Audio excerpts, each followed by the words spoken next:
On today's episode of the CLS Experience, we have a very brilliant treat. He's a New York Times bestselling author, global speaker, and the go-to expert for all things mind, memory, and focus. Big facts. This stud is not just teaching the world how to learn faster and think smarter, he's revolutionizing it. And he is the brain and memory trainer to elite mental performers, including many of the world's leading CEOs and celebrities. No big deal. Once known as the boy with the broken brain, his journey from overcoming his own learning challenges to coaching the brains of top organizations like Google, Virgin, and Nike is nothing short of unbelievable.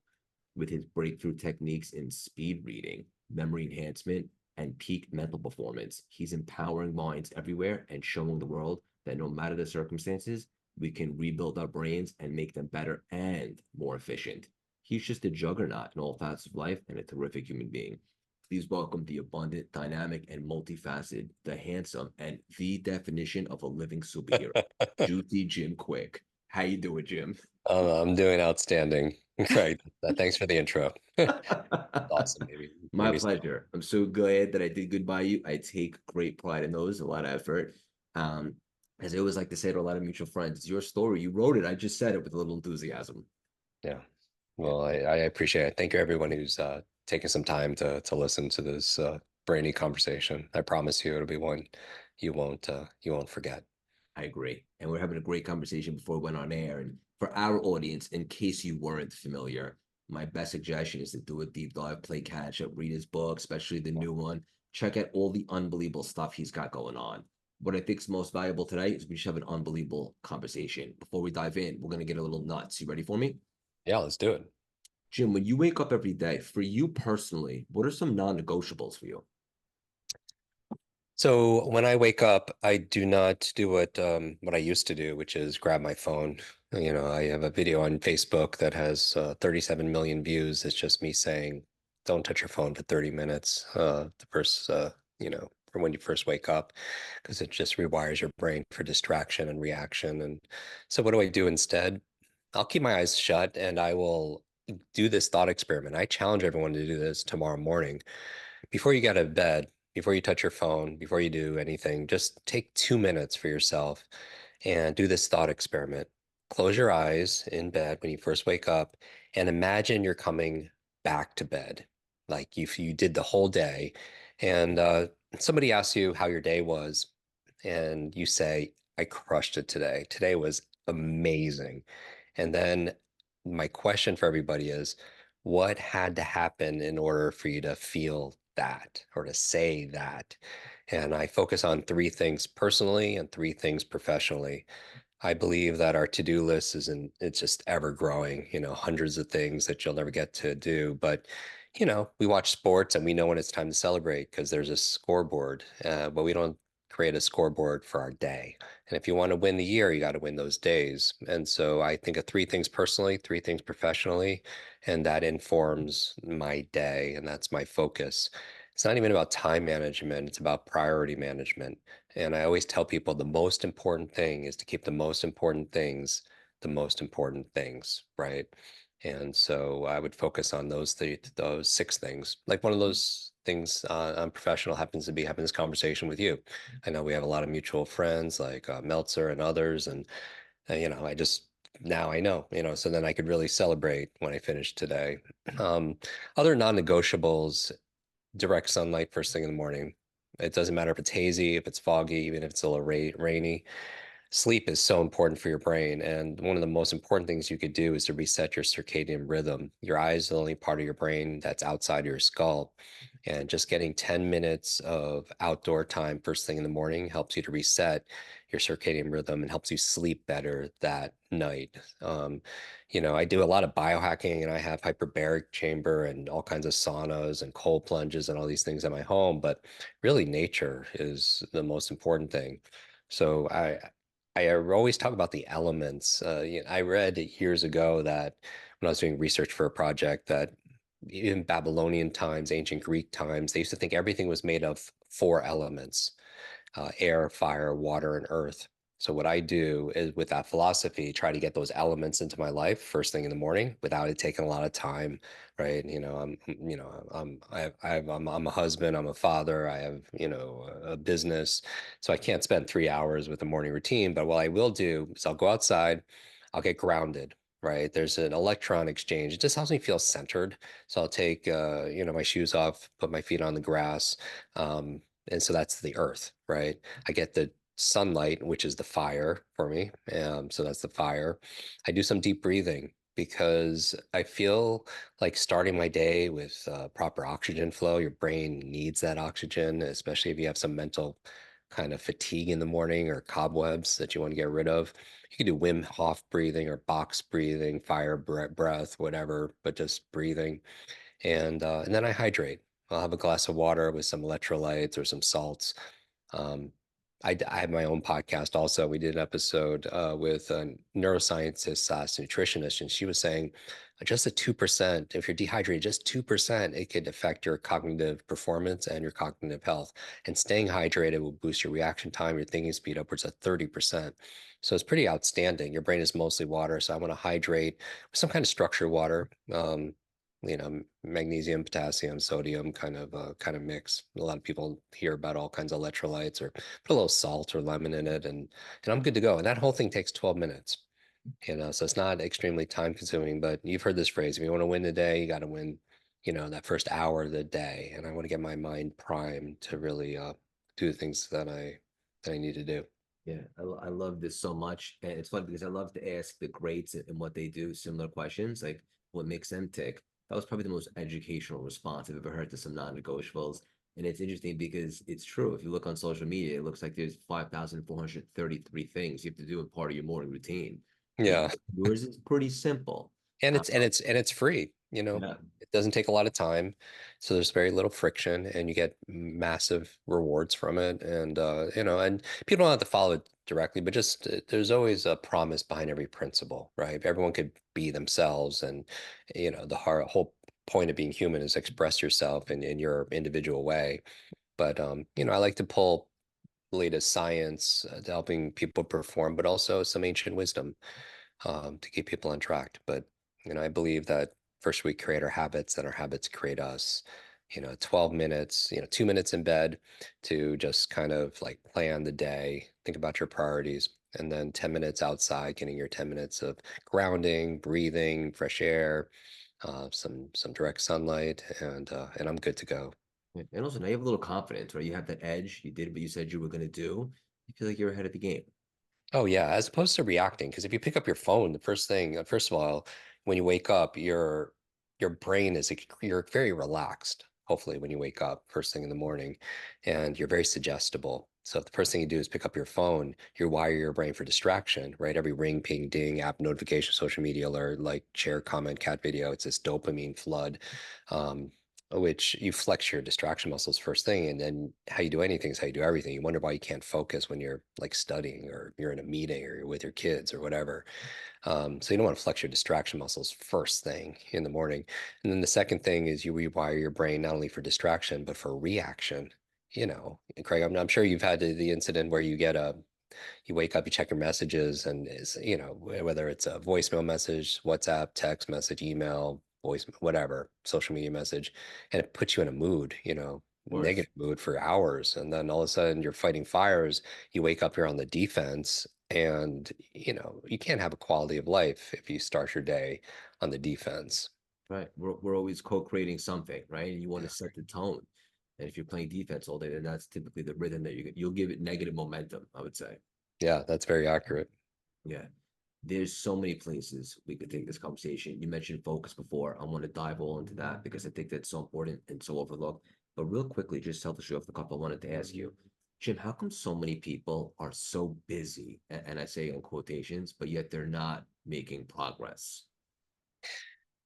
When I ask people how they're doing, even when we started this conversation before we started recording, you didn't, but other people, a lot of people, it's their go-to. They're like, oh, I'm just so busy. And just think about this, first of all. We use busyness almost, a lot of people, and I used to certainly, as a badge of honor, meaning the subtext of saying you're busy is that you are important, right? And the challenge with it is if you're getting a secondary gain from saying you're busy by communicating to that person like, wow, I'm important, I have things to do, then the challenge is we look for ways to reinforce that, and we wonder why we're always stressed all the time because we're always taking on all these different things. And there's a difference between being busy and being efficient and being effective. Some people who are just so busy, I find that, you know, I don't see that as like, and obviously you have to work hard, right? You're a parent, you're an entrepreneur, you career, whatever it happens to be, you're a student. Um, but I don't, I reframed it in my mind because if someone's so busy, maybe they're not working smart, you know? And so for me, I feel like we're busy and we're missing the mark because we're getting really good at things that don't matter. And so I'm really targeted and almost obsessed with people's human potential and also with them getting results. And so that's why I say the most important thing is to keep the most important thing the most important thing and focus on the things that really matter. And so, even it's something, a simple question, asking yourself, what's most important to me in life? And kind of stack your values and you have some kind of target to aim for, you have clarity on that. Even if you get, sidetracked throughout the day, you can even just ask a kind of reset question, what's the best use of this moment? And I feel like clarity is a superpower. And you ask yourself how, what's most important to me in life? And then the second question you ask is, are my actions today, are they getting me towards those things that are important to my life or pulling me farther away? Because sometimes we feel burnt out, not because we're busy and doing too much. Sometimes we're burnt out, not because we're doing too much, but because we're doing too little of the things that matter, Like so, right? And so I think it's not just about time management, it's really about priority management and mind management, most of all. yeah. One thing that I noticed, even just from talking to you for about 10 minutes, is that you're so focused on like vision and clarity. Like when you go to bed, if you had a great day, let's kind of reverse engineer that and Yeah. see what did we do to accomplish the great day.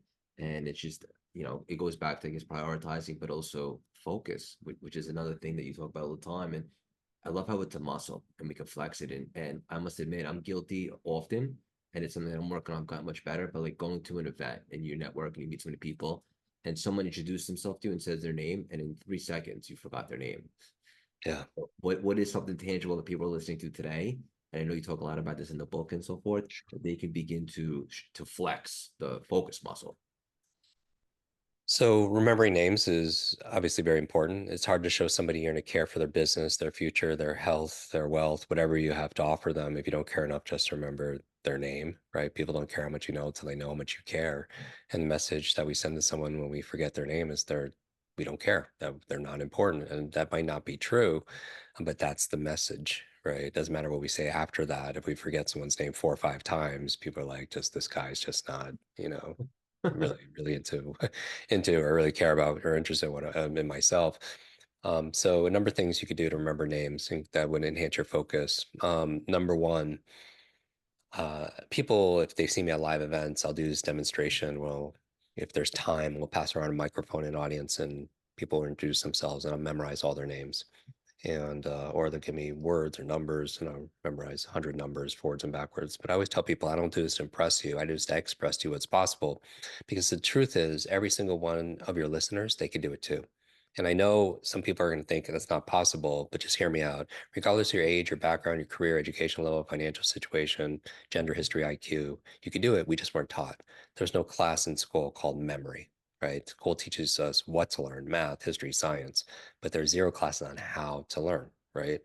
And so I always thought it should have been the fourth R in school, reading, writing, arithmetic, and remembering. Socrates said learning is remembering.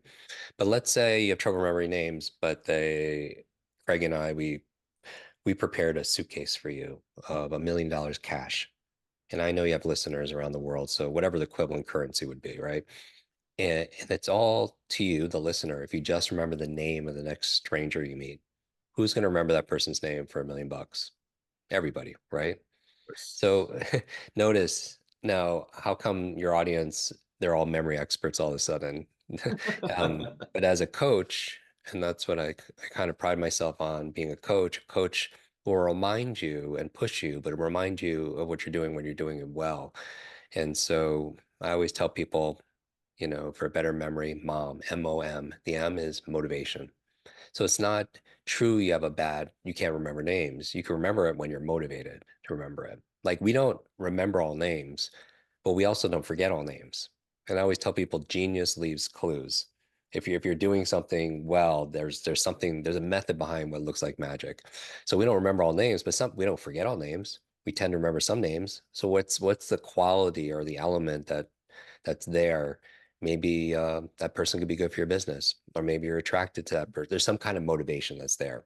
So what I suggest everyone do to harness their motivation and their focus when you're meeting someone for the first time, take a second in your mind and ask yourself why. Why do I want to remember this person's name? Maybe it's to show the person some respect. Maybe it's to get a referral. Maybe it's to do a deal. Maybe it's to practice these things I learned on, Craig's podcast, right? If you can't come up with the reason, you won't get the reward because reasons reap results, right? You need to start with that reason, right? Now, I mentioned a lot of books, right? Because I teach speed reading, teach people how to read 2, 3 times faster, better comprehension, better focus, better retention. So I'll mention a number of books. Start with why. We had Simon Sinek on our podcast. He's got a great book called Start with Why. But why do you want to remember the person's name? And then that will help you to remember the person's name because it just touches, because we're not logical, we are biological. The dopamine, oxytocin, serotonin, endorphins, things have to go from your head to your heart to your hands. And that's one of the keys to overcoming procrastination and improving your motivation. If you have a goal in your head, but you're not acting on it with your hands, check in with the second H, which is your heart, right? The heart is a symbol of emotions. So we have to feel. So feel the benefits of remembering a person's name, you're more likely to do it. The O in mom is definitely around focus, is observation. A lot of people, they're not forgetting the name, they're just not listening for the name. Because what are they doing? They're asking themselves, like, what do I need? What am I going to say? Or they're waiting for their turn to speak, but they're in their own head.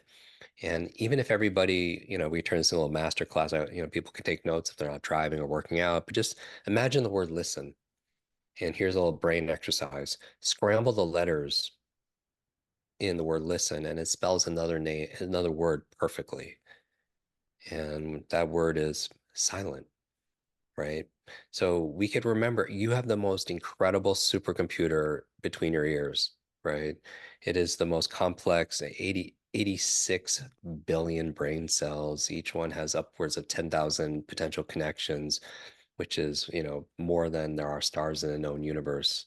And the challenge, you remember one word, a name or two words, but the problem is a lot of us aren't really listening for it. So just being silent, listening. And then the last M in mom are the methods. And the book is full of dozens of methods on how to remember names. One of them is taking a person's name and turning into a picture. We tend to remember what we see better than what we hear. You saw a face, you go to someone and say, I remember your face, but I forgot your name, right? Craig, you never go to someone and say the opposite. You never go to someone and say, I remember your name, but I forgot your face. But your brain, there's a big part of your brain that takes up a lot of real estate is your visual cortex. So we tend to remember what we see. So try seeing what you want to remember. So if a person's name is Mark, just for a split second as you get their name, imagine you have a marker, which I have in my hand right now if you're watching this on YouTube or social media, and imagine putting a check mark on their forehead in the privacy of your own mind, right? But what it forces you to do, it forces you to focus because the art of memory is the art of attention. And when you say goodbye at the party later, 30 minutes later, you're like, this guy, what I do? Check mark on his forehead. What's his name? Mark. Person's name is David. For a split second, I imagine I have a slingshot and I just hit him in the nose, David and Goliath, right? Just reminds me. Person's name is Mary. I imagine them in a wedding gown. Person's name is Carol. I imagine them doing some holiday, Christmas caroling. For a split second, person's name is Mike. I imagine them singing, jumping on the table, singing karaoke on a microphone. And so it's very childish, but who are the fastest learners? Kids, right? They make fun of names, certainly with the last name Kwik, which is my real last name. I was made fun of, throughout elementary school, but it helps you to add some visualization, some emotion. So what you could hear it, right? But there's a proverb that says, what I hear, I forget. What I see, I remember. What I do, I understand. What I hear, I forget. I've heard the name, forgot it. What I see, I remember. I saw the face, I remember the face. And what I do, going back to power of practice and exercise, and then you really understand. So these are just simple things, but every single thing helps you to focus better. Imagining the slingshot or, the nose or the wedding dress, it helps you to focus, right? Yeah. Listening, asking questions, asks you, forces you to focus. Yeah, this is an eight-figure conversation already. A word I that mean, I can't tell you how many people have done big, big deals just remembering things like 100%. their name or their spouse's name or important dates Or, in life or yes. client information, give a speech without notes, all the things that we teach in, my book and our podcast.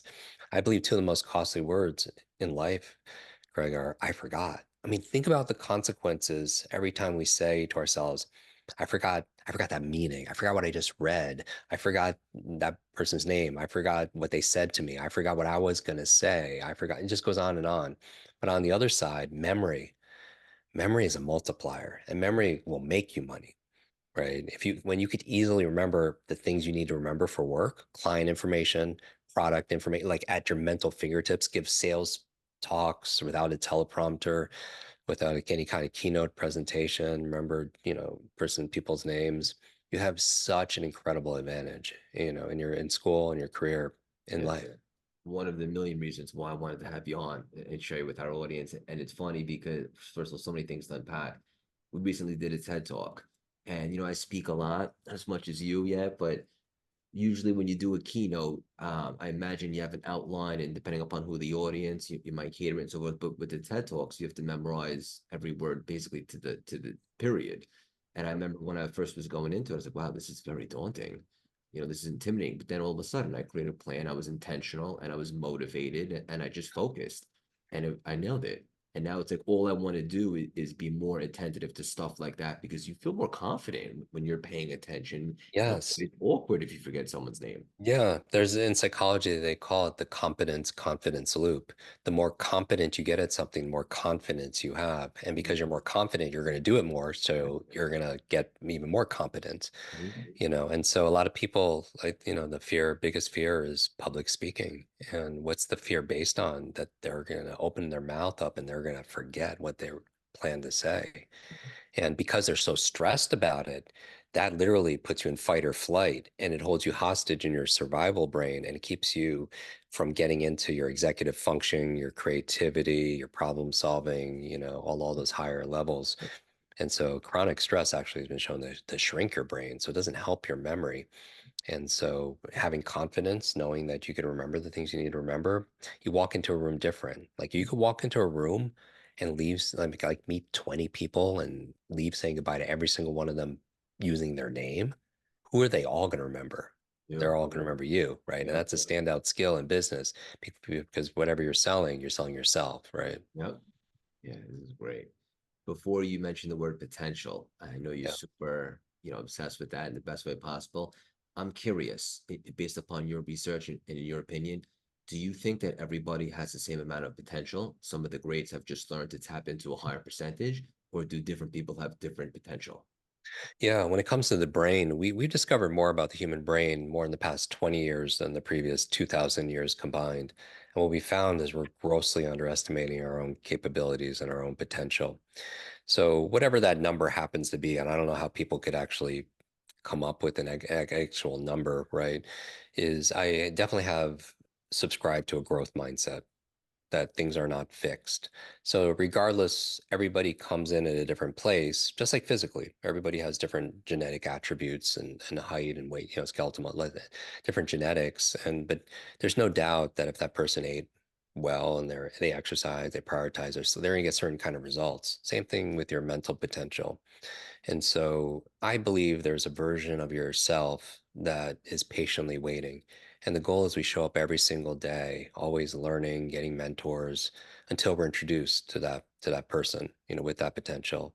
I heard this definition of what hell is recently, and it was the definition was you get to the end of your life and it's just the person who you became meets the person who you could have become. Could have been, yeah. Right. And I feel like we underestimate our own capabilities, but it does require work. and it does require discipline. And that if it was easy, everyone would do it, right? But that's how we grow. Through challenge comes change. People are really surprised to hear that I had severe learning difficulties. I had a traumatic brain injury when I was 5. I had migraines every day as a kid. I had balance issues. I couldn't read for 3 years, and so that was very embarrassing. There's a lot of shame around it. I remember when I was 9 years old, I was slowing down the class and I was being teased and bullied. A teacher came to my defense, pointed to me in front of the whole class and said, "Leave that kid alone. That's the boy with the broken brain." So that label became my limit. And so I struggled all through school until I was 18 years old, and eventually found a mentor to help me through my challenges. And I don't know, but it's interesting. My two biggest challenges were learning and public speaking. But that's all I do every day now, as I public speak on this thing called learning every single day. But it's a reminder to everyone listening, when we're on our own hero's journey, that our struggles can lead to strengths, that adversity can be an advantage. I don't know one strong person that had an easy life. And that doesn't mean you have to, like put yourself in dire situations, but do the hard things. That's part of being resilient, and having grit is also a muscle also as well. So as you do more hard things, life gets easier. But if you just do the easy things in life, life gets really hard. I couldn't agree more. And I think that your comfort zone is a death sentence, but you said something a lot beautifully articulated than I just did, and it was so profound. And you said something along the lines of that life is hard for one of two reasons: leaving your comfort zone or staying stuck in your Yeah. comfort zone. And I just thought I that if everybody could just understand that. yeah, yeah. Life is difficult for one of two reasons. Either you're leaving your comfort zone or you're staying in your comfort zone. And I truly believe that. Life, the treasure you seek is hidden in the work that you're avoiding. The treasure you seek is hidden in the work you're avoiding. So that requires you to get out of your comfort zone, because the comfort zone is a nice place to visit, but let's be honest, nothing grows there, right? And so with challenge comes change. Just like when you work out, you can't be completely comfortable. Otherwise, you're not pushing yourself. So your body doesn't have to adapt and get any stronger. Same thing with your mental muscles.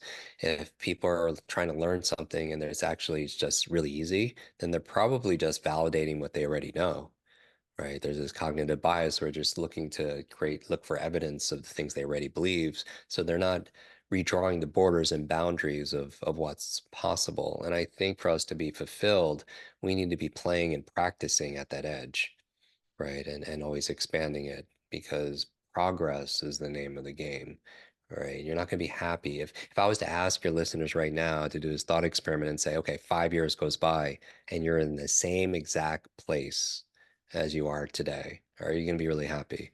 And I would suspect, most people wouldn't be, because with growth and progress and advancing, that's what Limitless is about.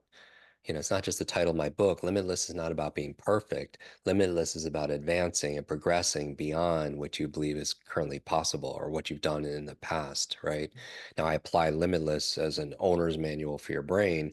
And I think what it's focused on is the most important skill to master in the 21st century, which is learning how to learn, the thing that was not taught in school. Because the faster you can learn, the faster you can earn. Because Mhm. knowledge today is not only power, now knowledge is profit.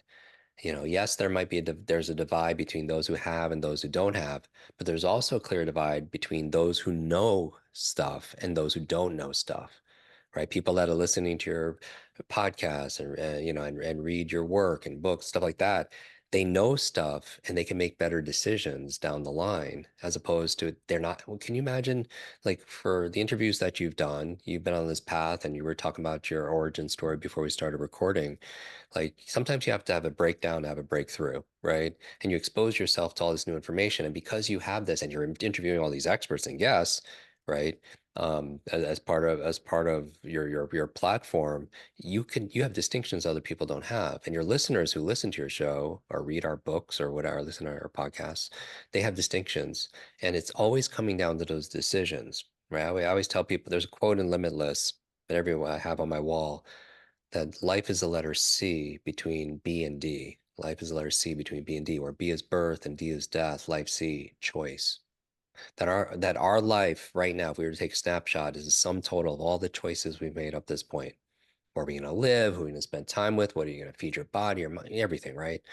And I believe that these difficult times, they could distract you, which they try to do a really good job with all the, with all the, if it bleeds, it leads, and all the negativity.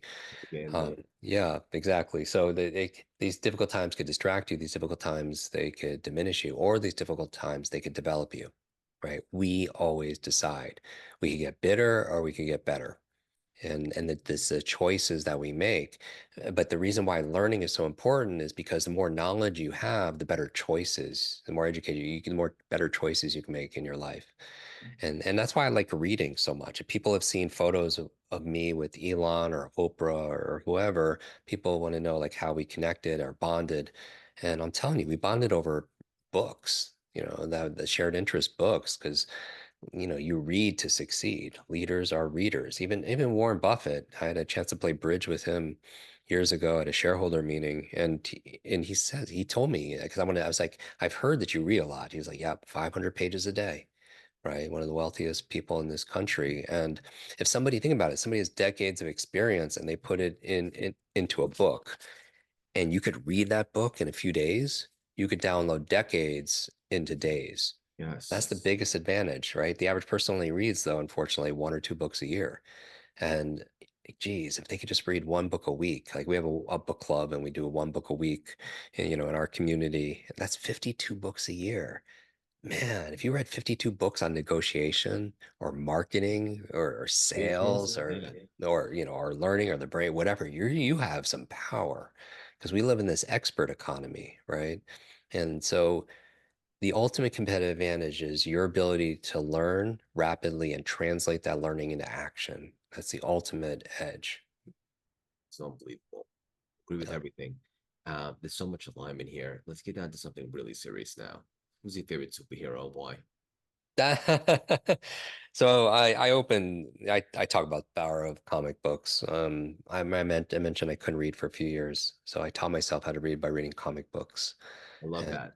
yeah, something about the illustrations, it just brought the story to life. And I think because I was in so much pain, I was being bullied, I was always in the bottom of the class, even though I'd work harder than everybody else. I had a lot of shame and embarrassment, self-doubt, I had no confidence. I would pour myself into comic books because not only was it an escape, but these superheroes, they represented hope and help. Like the superheroes, like the a better version, of ourselves, but they still have problems, right? Like Why? a lot of superheroes, are, challenges. They were orphaned, most of them. Spider-Man was orphaned, Superman was orphaned, Batman was orphaned, Iron Man was orphaned, and so they had this adversity, but they still show up, for other people. So they offer hope and they offer real help. That being said, my favorite superheroes were the X-Men, growing up, not because they were the strongest, but because anyone who's familiar with Marvel, they didn't fit in. They were mutants, right? And they're ostracized and marginalized. And I felt like going through school, I didn't fit in. And that was a big challenge. So I identified with them because I felt like, I wanted, and it was interesting because when I was 9 years old and I was reading, I found out that the school for the X-Men, Professor X's school, was in Westchester, New York, where it's a suburb of New York City, just north of the city, and uh, and that's where I lived. And so I would ride every weekend when I was 9 years old. I would ride on my bicycle around my neighborhood trying to find that school because I wanted to find my superpowers. I wanted to find my friends, my super friends that I could relate to. And I never found the school, so I built it, right? And I built this online academy. It's the largest one in brain optimization, accelerated learning. We have students in 195 countries, every country in the world. Book has been translated in over 40 different languages. And our mission is to help people to unlock their ultimate superpower, which is the power of your mind. Because if knowledge is power, learning is your superpower. Yeah, love Yeah. all of it. How And about you, man? Who's one of your favorite you superheroes? know, I've always been a Batman guy, and here's why. Yeah. similar to you, like you want to gravitate who you relate to, like Superman, cool cat, but I can never really relate to him. He was an alien. I know he does kryptonite, but Batman to me, he was just a rich guy, puts on a suit, fights crime, very flawed and so forth. To me, I thought that was achievable.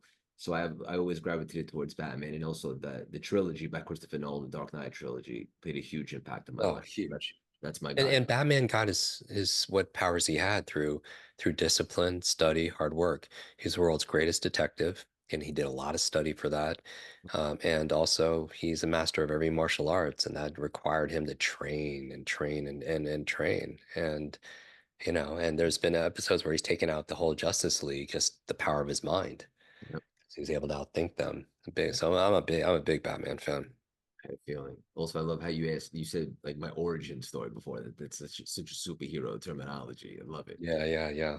Also, I And, and, noticed. and just knowing the hero's journey also, because I opened the book Yep. and people can even see the hero's journey. I'm showing this on camera in case people are watching it. Yep. I know a lot of people listen to it, but I take Joseph Campbell's work, the hero's journey, and walk people through and make them the hero of the book. So I want to be not the hero, I want to be their Yoda or their Miyagi, if you Yeah. watch Karate Kid.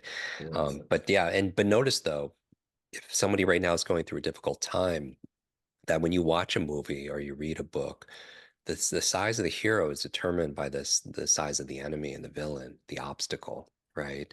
And so, because if you watched a movie and it was just like some small obstacle, not challenging, then you're not really get into it. But if it's like big, then the hero has to expand, Yeah. right? Has to grow to be able to meet that challenge. And so if 100%. somebody's facing some kind of challenge right now, I just want to say, hey, my heart goes out to you, and you inspire people with your grit and your grace. And do you remember that time where you said to yourself you couldn't survive? Well, you did if you're listening to this, right?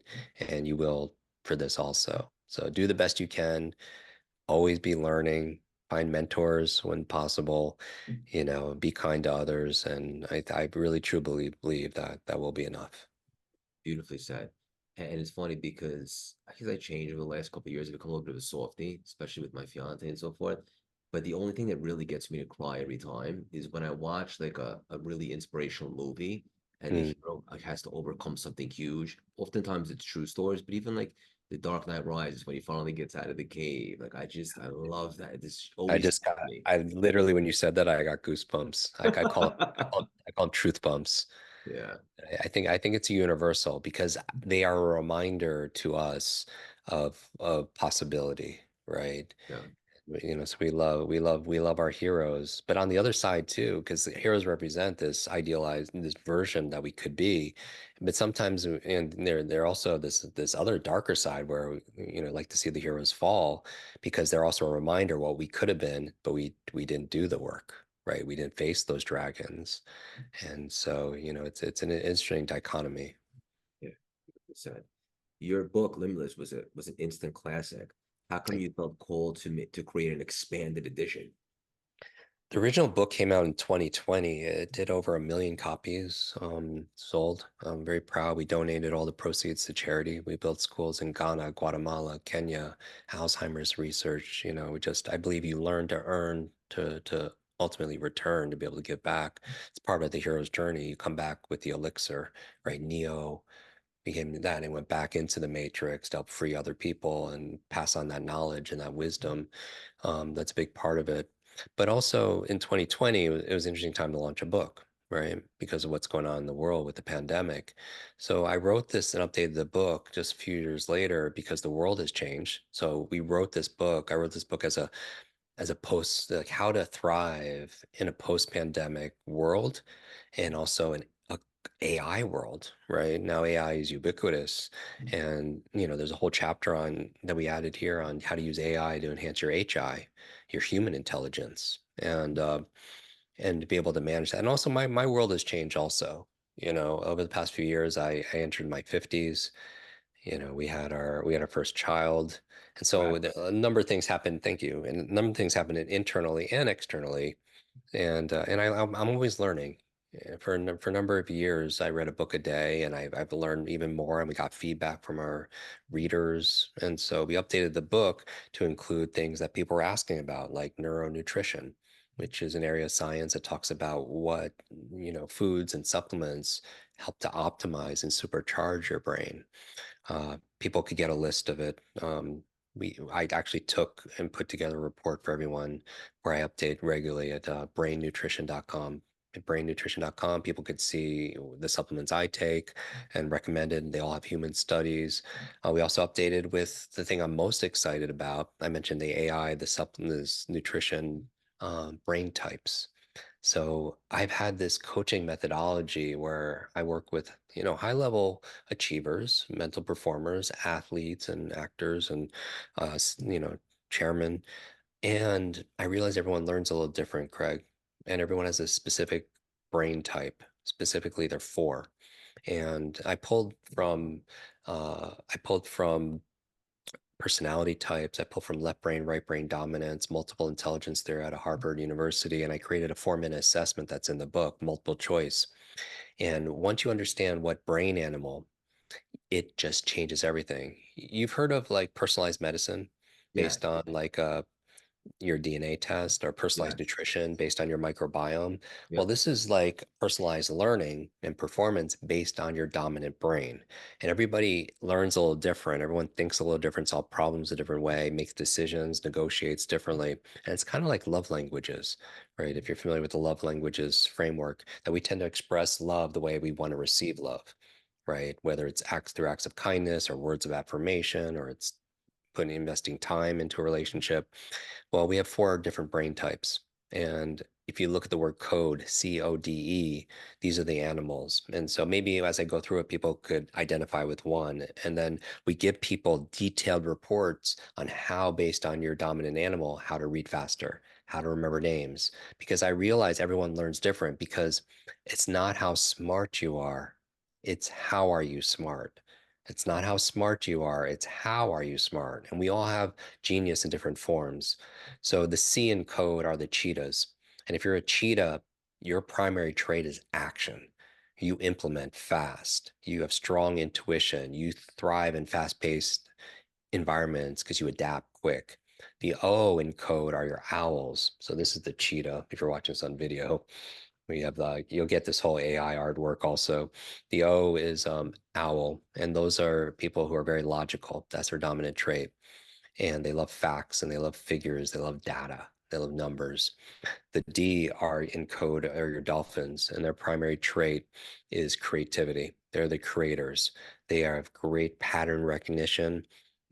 They can even see like their brand or their business or their future very, very clear, where other people might not be able to see it yet, right? Those are your Disneys or your J.K. Rowlings who authored Harry Potter, right? Strong Right. creativity. And finally, the E are your elephants, and your elephants, their superpower is empathy. And these are collaborators, your community builders. These are people who have high levels of empathy and compassion. So we had our team take this, and 100%, did you know 100% of our customer service team, they're all elephants. High levels of empathy. There are community builders. They're there to serve and be supportive. Our CFO, our financial person is an owl. Loves this person loves the numbers and always wrapped up in the data. My business partner, our CEO, she's a dolphin.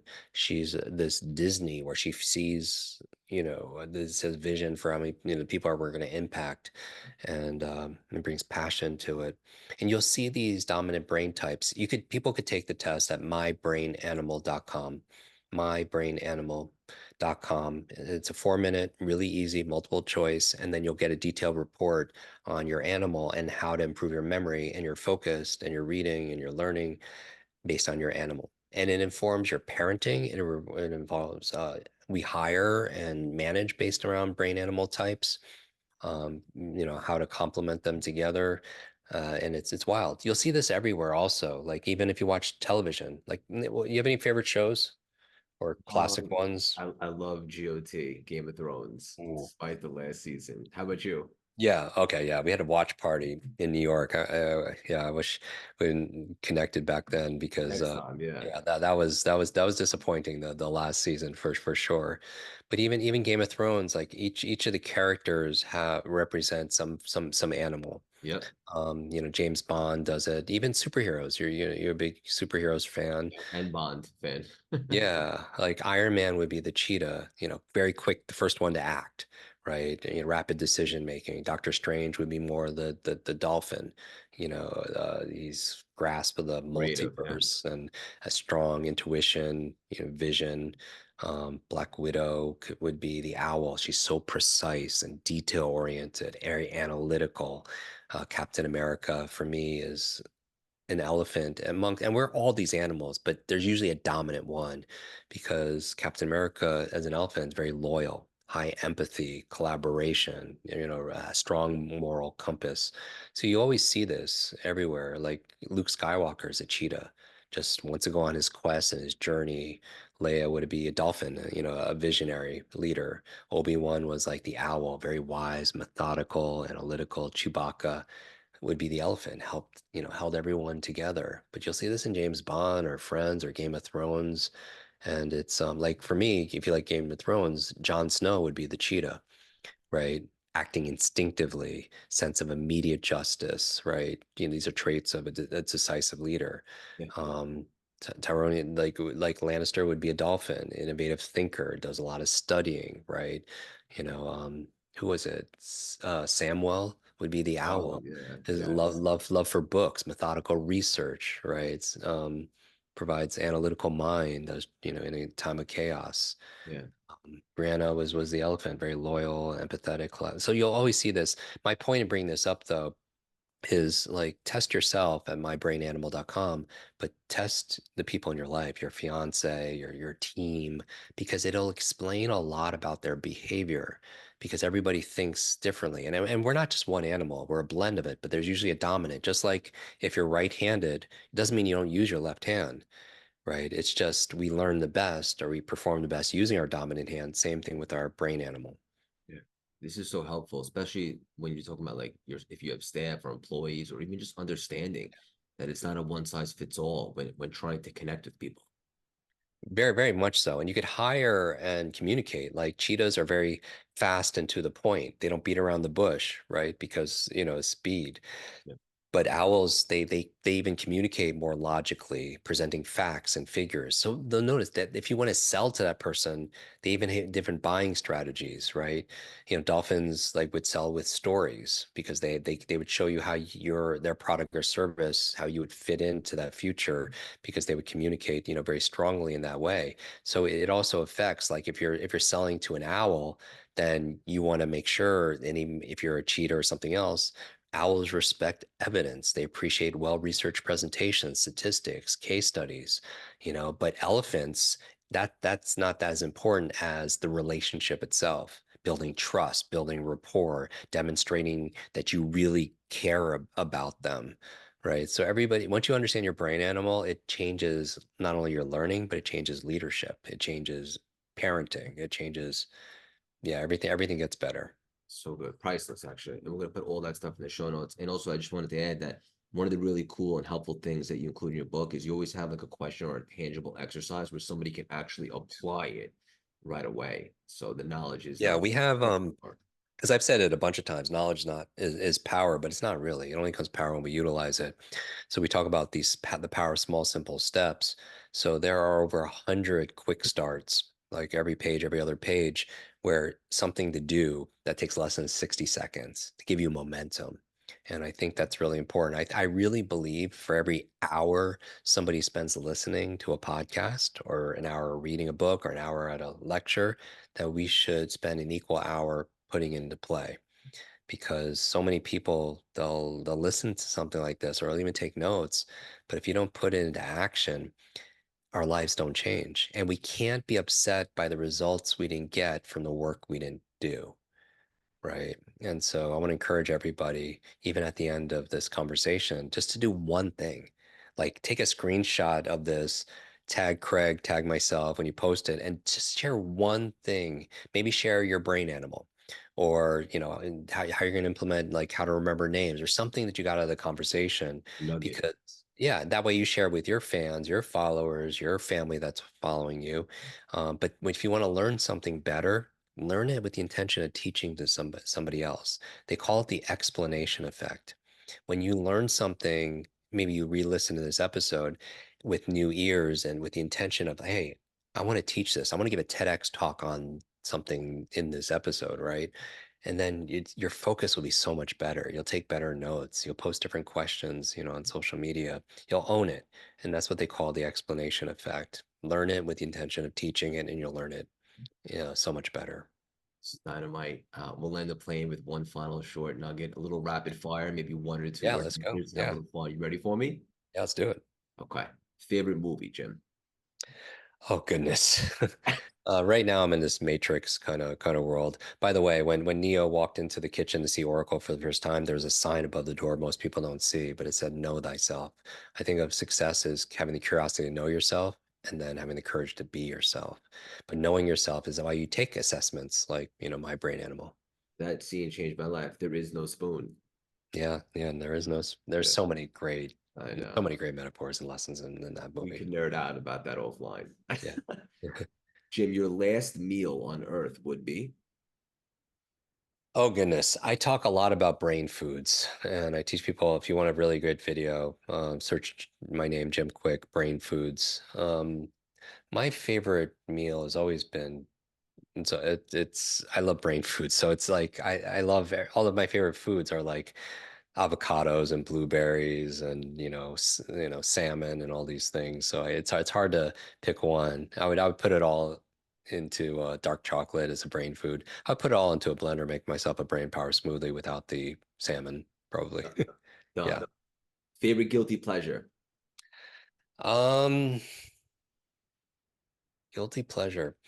I will binge watch things. I'll do it though. I don't mind if people do that. I always ask myself, is this good for my brain or bad for my brain? But I'm going down this Sherlock Holmes kind of hole, meaning like binge watching. So guilty pleasure to be binge watching a show called Elementary, which is a modern day version of Sherlock Holmes that takes place in New York City. And I love Sherlock Holmes as a character. A lot of Batman was based on him, but his observation and his deduction skills, I learn a lot also. So it's very entertaining for me, but it's also intellectually stimulating. What an awesome answer. Your favorite book, not including yours. Goodness, I would need a subject area because I literally read thousands of books. I read the book of all my podcast guests. So my favorite book is the book, that I'm, reading at that time. But my go-tos that I've read so many times are the classics like Think and Grow Rich, Man's Search for Meaning, The Power of Positive Thinking. I mean, these books are very old, but they're timeless and timely. So, Mindset by Carol Dweck. I mean, Seven Habits of Highly Effective People. I could just go on and on. I mean, these are one books that changed my life because I didn't have the mentors, or the relationships I have today. So books were my mentor. Love it. Yeah. And last but not least, we'll get really deep. Your favorite musician? Musician. So I work out to a lot of martial arts music. That's kind of my thing. We took our son and my wife to Taylor Swift's that was the last concert we've seen. And I wouldn't say I'm a Swiftie. I heard great things. Yeah, but watching it from an experience standpoint, because I like to think our events are very experiential, where I get Mhm. people moving and doing certain things. And like I've never seen anything like that. Um, yeah, I mean, I grew up at a different age where my parents were always listening to like the old stuff, like the Beatles or still got like Classics. modern day. I still listen to everything also, but not with the same kind of joy. But I could still, you ever hear a song and take you back to when you're a kid? Of course, time Or period, just all like the if there's time. a food or a fragrance could take you back to when you're like a kid. Yeah. So it's very nostalgic for me. But the idea here is even when it comes back to long-term memory, information by itself is very forgettable, but information tied with emotion becomes unforgettable. And it's the music that makes the movie too. Like if you listen to Batman, like if you listen like Hans Zimmer, like that, Ah, or some of like these scores, it just like epic. Yeah, because and I think everyone should soundtrack their life. Before I go on stage, I'm always listening to, something that's very like Lord of the Rings or Mm, these kind of Batman, some of the Matrix. I just I soundtrack your life for sure. Music helps you to. We do an annual Brain Power conference, and we had uh, Quincy Jones in the audience one time, and he is the legendary music, sure. producer. We Are the World, Thriller, everything. And it was interesting. He speaks 23 languages, Wow. and it's associated with music. So we can do this deep dive into music and language learning and different parts of the brain. But I was like, I think this is a good lesson. I asked him, everyone talks about your successes. I want to hear about your problems. And he was like, Jim, he's like, I don't have any problems. He was like, well, I mean, you're in your 80s. You must have had some serious problems, like, doing this pursuit. He's like, no, I didn't have any problems. I had puzzles. And I was like, wow, my mind just like on stage, you could even zoom in. I was like my mind was blown because it changed everything because a problem feels like really heavy and daunting, but a puzzle is fun and a puzzle has a solution, right? And it's just a change of little things. So it's interesting to see people's mindset when it comes to this. But going back to the power of music, the music just it permeates your cells. It helps you to learn, activates different parts of your brain. Music for children is amazing, but great, great, great, great question. Yeah. Score your life. Yeah, I love it. We'll end the plane right there. This was so much fun. We're gonna put all the stuff that you're working on in the show notes and so forth. I want everybody to grab the book. Hang out for 1 second. I want to connect you after. Jim, I Yeah, want you to know the definition of deep knowledge, intuition, and mindfulness. I could personally guarantee your best is yet to come. Keep on spreading your wings and leaving your mark on this world. So much love and respect for you. Thank you so much for stopping by and dropping these priceless, juicy nuggets tonight. thanks, Greg. Take care, everybody. That was awesome. So much alignment. That Yeah. was a lot of fun, buddy. Yeah. And one other thing I wanted to say to you, I know in the beginning of your podcast, through some of my favorite movies, you have a little bit of the intro, Limitless, Lucy, and The Matrix. I love all of them. Oh, good catch. You got Lucy there too. Yeah. Yeah. Yeah. I just feel like the mind is the next frontier. Like, I mean, I grew up watching Star Trek and all these things, but it's not just like Star Trek was all about exploration and outer space, and I'm very interested in the inner space here. Star Trek's all about technology, but I'm interested in the technology that creates all of the technology. Yeah. But I feel like that's the final frontier. Yeah. A lot of the stuff that you talk about is like practical and brain stuff, but I was just curious. I wanted to ask you, we kind of ran out of time, your spiritual practice. Yeah.